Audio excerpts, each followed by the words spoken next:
বড়দেরকে প্রণাম আর ছোটদেরকে ভালোবাসা জানিয়ে আমি শিপ্রা মজুমদার আজকে আবার একটা নতুন রেসিপি নিয়ে তোমাদের কাছে চলে এসেছি।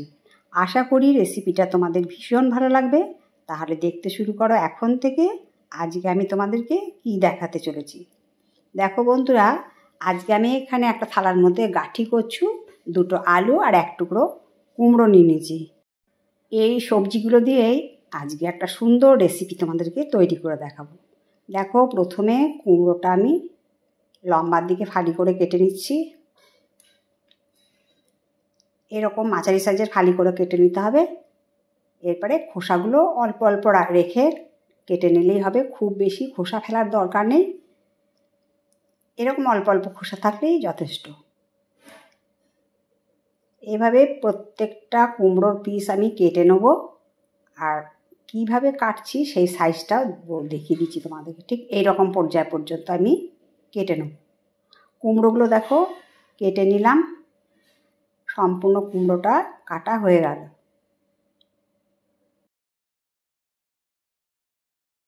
এরপরে আলুর খোসাগুলো ছাড়িয়ে নেব। সব সবজিগুলোকে একটু ডুমো ডুমো সাইজ করে কেটে নিতে হবে, যেন খুব বেশি বড়ও না হয় আবার খুব বেশি ছোটও না হয়। দেখো, আলুর খোসা ছাড়িয়ে নিয়েছি। এরপরে তোমাদেরকে দেখিয়ে দিচ্ছি, ঠিক এরকম সাইজ করে মাছ বরাবর কেটে নিলাম। এইভাবে দুটো আলুকেই কেটে নেব। আজকের রেসিপিটা এত সুন্দর টেস্ট যে তোমরা না খেলে বুঝতে পারবে না। তাই বন্ধুরা, তোমরা যেন অবশ্যই একবার তৈরি করবে আর স্কিপ করো না। স্কিপ করলে কিন্তু পুরো আমি কীভাবে তৈরি করছি তোমরা কিন্তু বুঝতে পারবে না, আর এত সুন্দর টেস্টি একটা রেসিপি মিস করে যাবে। আলুটা কাটা হয়ে গেল। এবারে আমি গাঠি কচুও কেটে নেব। খোসা ছাড়িয়ে ছাড়িয়ে নেব। পিলারের সাহায্যে যতটা সম্ভব পরিষ্কার করে আমি কেটে নেব। দেখো, সম্পূর্ণ কাটা হয়ে গেছে, কেটে ধুয়ে নিয়ে এসেছি। ঠিক এরকম সাইজ করে কেটে নিয়েছি। যেগুলো বড় বড় সেগুলোকে মাঝ বরাবর কেটেছি, আর যেগুলো ছোট সেগুলো দু আধা করে দিয়েছি। কচুগুলো, আলুগুলো কেটে দেখিয়ে দিয়েছি, আর কুমড়োগুলো দেখো ঠিক এরকম সাইজ করে কেটেছি। এবার গ্যাসের ওভেনে একটা কড়াই বসিয়ে দিয়ে তার মধ্যে পরিমাণ মতো তেল দিলাম। এখানে 3 থেকে 4 চামচ তেল আছে। তেলটা গরম হয়ে যাওয়ার পরে এখানে দিয়ে দিলাম অল্প একটু কালো জিরে, হাফ চামচেরও কম কালো জিরে। কালো জিরেটা যখন সুন্দর করে ভাজা গন্ধ বেরিয়ে গেল সেই পর্যন্ত ভেজে নিতে হবে। তারপরে সমস্ত সবজিগুলো আমি এর মধ্যে দিয়ে দেবো। আজকে সবজিটা ভীষণ সুন্দর একটা টেস্টি রেসিপি হতে চলেছে। তাই বন্ধুরা, তোমাদেরকে বলবো অবশ্যই ভালো মতন দেখো, তাহলে তোমরা কিন্তু পুরোটাই বুঝতে পারবে। সমস্ত সবজিটা তেলের মধ্যে ছেড়ে দিলাম। এবারে ওপর নিচ নাড়িয়ে চাড়িয়ে সুন্দর করে নাড়িয়ে চাড়িয়ে নিতে হবে।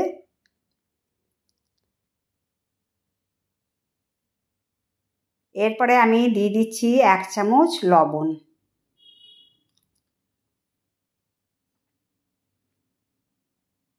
লবণ দিয়ে ভালো করে সবজিটাকে নাড়িয়ে চাড়িয়ে নেবো। এখন কিন্তু হলুদ দেব না, শুধু লবণ দিয়ে সবজিটাকে ভালো করে ওপর নিচ নাড়িয়ে চাড়িয়ে নিচ্ছি।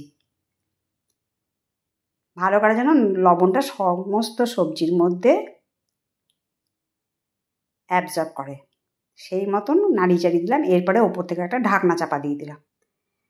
ঢাকনাটা মিনিট 5-7 দিয়ে রাখার পরে একটুখানি খুলে দিচ্ছি। আজকে কিন্তু সবজিটা সেদ্ধ করার সময় আমি কোনো জল অ্যাড করব না। পরে আমার যখন জলের প্রয়োজন হবে তখন আমি জল দেব। সবজিটাকে এইভাবে নাড়িয়ে চাড়িয়ে আর মাঝে মাঝে ঢাকনা চাপা দিয়ে দিয়ে আমাকে সেদ্ধ করে নিতে হবে। এরপর আবার কিছুক্ষণ নাড়িয়ে চাড়িয়ে আবার ঢাকনা চাপা দিয়ে রাখলাম। দেখো, অনেক জল বেরিয়েছে, প্রচুর জল বেরিয়ে গেছে, আর অনেকটা সেদ্ধও হয়ে গেছে। আলু কুমড়ো সমস্ত নরম হয়ে গেছে।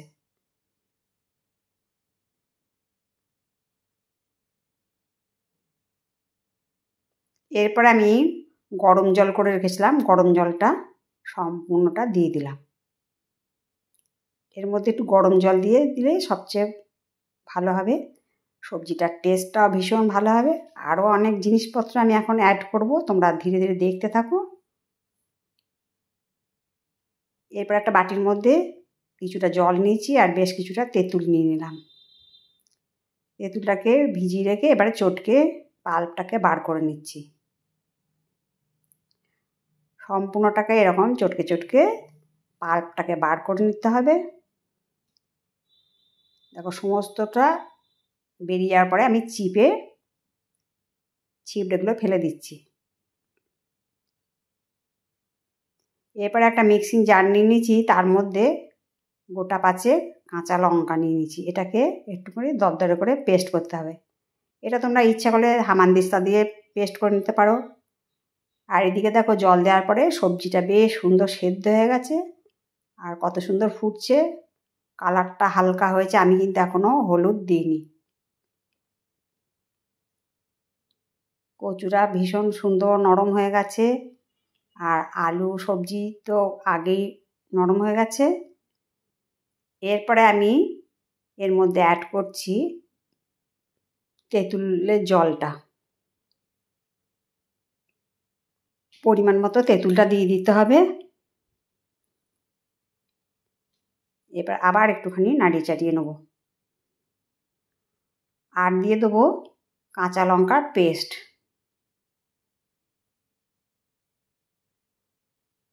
তোমরা প্রত্যেকটা স্টেপ ফলো করবে, আমি কিভাবে কি দিয়ে তরকারিটা করছি, সবজি রেসিপিটা তোমরা তাহলে বুঝতে পারবে।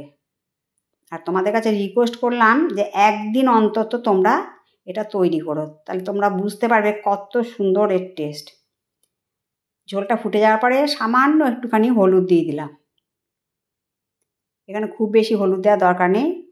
এখানে লাল লঙ্কার গুঁড়ো বা অন্য কোনো মশলা আমি ইউজ করব না, শুধুমাত্র কাঁচা লঙ্কাটা দিয়ে রান্নাটা হবে। আজকে আমি তোমাদেরকে দেখাচ্ছি সবজি চিংড়ির টক। এবারে কিছুটা চিংড়ি মাছ পরিষ্কার করে ধুয়ে, পিঠের মধ্যে যে সুতোটা থাকে সেসব বার করে পরিষ্কার করে ধুয়ে নিয়ে এরপরে ঝোলটা যে ফুটছে তার মধ্যে চিংড়ি মাছগুলো দিয়ে দিলাম। চিংড়ি মাছগুলো ভাজা কোনো প্রয়োজন নেই, এরকম কাঁচা দিয়ে দিলেই বেশি সুন্দর টেস্ট লাগে খেতে। আর যে চিংড়ি মাছের যে একটা গন্ধ থাকে সেই গন্ধটাও চলে যাবে এই টকের জন্যে, তেঁতুলের টকটার জন্যে। দেখো বেশ কিছুক্ষণ ফোটানোর পরে ঢাকনা চাপা দিয়ে রেখেছিলাম, ফুটে গেছে। ঢাকনাটা খুলে দিলাম, তোমাদেরকে দেখিয়ে দিচ্ছি কত সুন্দর দেখতে লাগছে। আর এত যে টেস্ট মানে তোমাদেরকে বলে বোঝাতে পারবো না। আমি সেই জন্য তোমাদেরকে বারবার করে একটা কথাই বলছি যে একদিন অন্তত তোমরা বাড়িতে তৈরি করে খেও। এরপরে স্বাদটাকে ব্যালেন্স করার জন্য অল্প একটু চিনি দিয়ে দিলাম। এবার উপর থেকে আবার সুন্দর করে নাড়িয়ে চাড়িয়ে নেবো। আজকের আমার রেসিপিটা তোমাদের কেমন লাগলো জানাবে।